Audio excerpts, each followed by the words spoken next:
Hi students, well today we are starting with this chapter, what is democracy and why democracy. Okay, what is democracy is a very interesting question in the sense कि हम लोग जो है democracy के बारे में हर एक country दुनिया में जो है अपने आप को डेमोक्रेसी कहती है, डेमोक्रेसी की संख्या भी बढ़ रही है, राइट। अब सवाल ये उठता है कि आखिरकार ठीक है सब तो डेमोक्रेसी बन रहा है, डेमोक्रेसी है क्या आखिरकार और डेमोक्रेसी के बारे में जानना क्यों जरूरी है, ये सब चीजें हैं जो कि हम यहाँ पर डिस्कस करने वाले हैं, राइट। अब एक काम आप कर सकते हो कि अगर आपके नॉलेज में कोई डेमोक्रेटिक गवर्नमेंट है, for example you have the Indian government as a democratic government, right, so you can talk about its characteristics and you can compare it against, let's say, a country that has dictatorship और a country that has monarchy. Okay, आप उसके against जो compare कर सकते हैं और देख सकते हैं कि आखिरकार डेमोक्रेटिक गवर्नमेंट्स और नॉन डेमोक्रेटिक गवर्नमेंट्स के बीच में जो है क्या फर्क होता है। खैर वो अलग चीज है, अभी हम लोग पहला देखते हैं कि डेमोक्रेसी को डिफाइन करने की जरूरत क्यों होती है। तो देखो डेमोक्रेसी को डिफाइन करने की जरूरत इसलिए होती है ताकि हम जो है डेमोक्रेसी के डिफरेंट फॉर्म्स के बीच में जो है डिस्टिंक्शन कर सके। अब ऐसे मान लो कि ठीक है हम लोगों को पता है बारिश होती है तो बारिश को के लिए हमको बारिश की डेफिनेशन जानने की जरूरत नहीं है, लेकिन फिर भी एक बेसिक आइडिया तो हमको होना चाहिए क्योंकि ताकि हम ये डिस्टिंक्शन कर सकें कि किस तरह के पानी के बूंदों के गिरने को हम जो है ड्रिजल कहेंगे और कब जो है इसको हम जो है भयानक मूसलाधार बारिश बोल देंगे, क्लाउड बर्स्ट बोलेंगे। दोनों के बीच में डिस्टिंक्शन करने के लिए कुछ तो गाइडलाइन होना चाहिए ना। ठीक उसी तरीके से हमको डेमोक्रेसी के भी एक बेसिक डेफिनेशंस की जरूरत पड़ती है ताकि हम जो है प्रॉपर डेमोक्रेसी और नाम मात्र की डेमोक्रेसी के बीच में डिस्टिंक्शन कर सकें, या फिर एक जो मान लो कि कंप्लीट डेमोक्रेसी है या परफेक्ट डेमोक्रेसी है और एक जो परसेंटेज डेमोक्रेसी है उसके बीच में डिस्टिंक्शन कर सकें। And that is the discussion like going on here in this conversation between some students and a teacher Lingdo madam। लेकिन एक दूसरा जो important part आता है that is like I mean very often when we talk about democracy we go with Lincoln's definition of democracy or we go with like very like early idea of democracy कि democracy is I mean demos means people and cratia means rule, तो मतलब कि लोगों का rule that is democracy. तो ये definition तो हम इन सब डेफिनेशंस के बारे में बात करते हैं, राइट।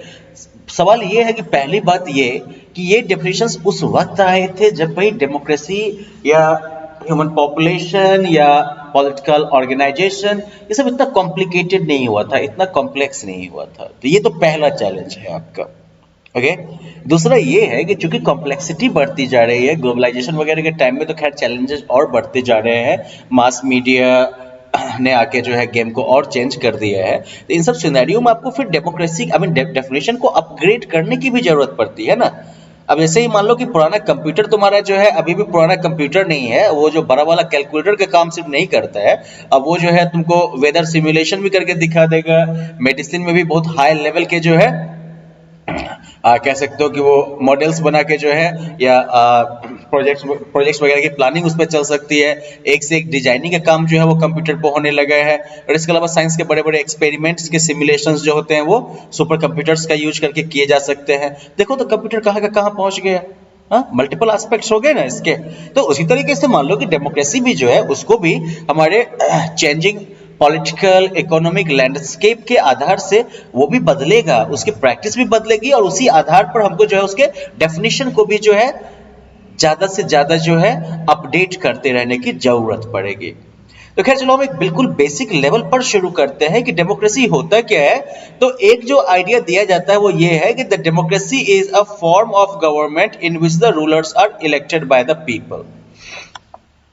अब देखो ये एक आइडिया हो गया, ठीक है, जनता के द्वारा जो है चुनी हुई सरकार हो गई वहां पर।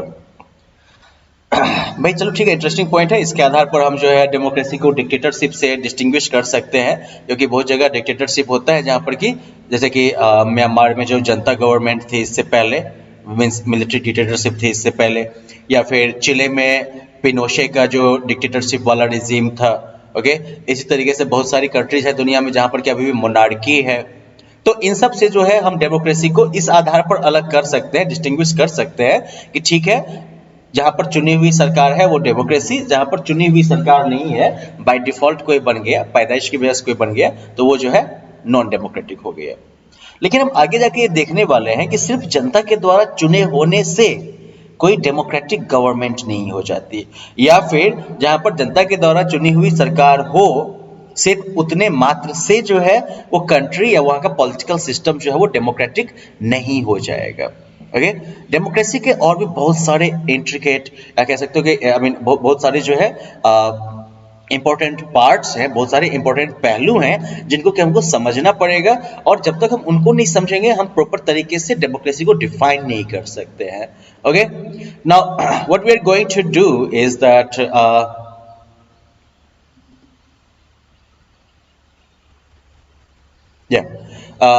why don't we just read these comments जो कि उसने जो है लिखा है, कलेक्ट किया है उसने। Democracy gives every man the right to be his own oppressor, मतलब कि लोकतंत्र जो है हर एक आदमी को अपना शोषक बनने का अधिकार देता है। चलो ठीक है। Democracy consists of choosing your dictators after they have told you what you think it is you want to hear।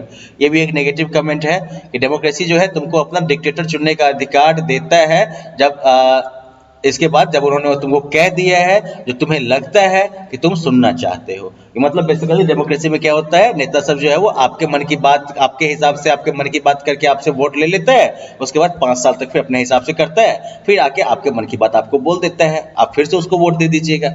इस कमेंट का ये मतलब होता है। तीसरा कमेंट जो है, man's capacity for justice makes democracy possible but man's inclination to injustice makes democracy necessary. अब ये स्टेटमेंट जो है अगेन प्रो डेमोक्रेसी है कि मानव की न्याय की क्षमता जो है वो डेमोक्रेसी को संभव बनाता है, लेकिन मानव के अन्याय की तरफ झुकाव जो है वो डेमोक्रेसी को आवश्यक बना देता है। चलिए इसके बारे में भी आप विचार कर सकते हैं। Democracy is a device that ensures we shall be govern no better than we deserve. चलो ये तो हो गया एक सिनिकल अप्रोच कि डेमोक्रेसी वो रास्ता है जो ये इंश्योर करता है कि हम जैसा डिजर्व करेंगे वैसे ही हमको सरकार मिलेगी। ठीक है, तो अगर मान लो कि हम ऐसे नेता को वोट देते हैं जो पब्लिक को जो है ताड़ी या अल्कोहल देके जो है वोट ले लेता होगा, तो फिर वो सरकार भी 5 साल तक सत्ता के नशे में रहे, हमें कंप्लेन करने का हक नहीं है। Okay, last one, all the ills of democracy can be cured by more democracy.